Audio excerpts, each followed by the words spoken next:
এক সেকেন্ডের ইবাদত আল্লাহর পছন্দ হয় নাই, আল্লাহ কবুল করে নাই।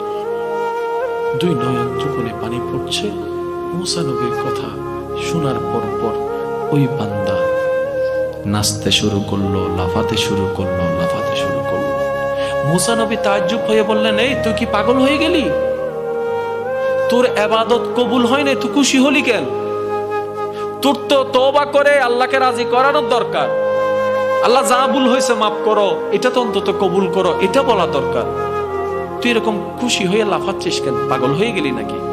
এবার সে বান্দা কি উত্তর দিচ্ছে একটু মনের কান দিয়ে শুনেন।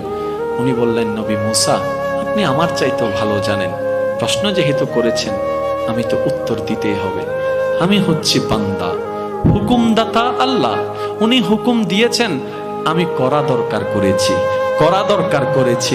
যতটুক পেরেছি ততটুক করেছি। কবুল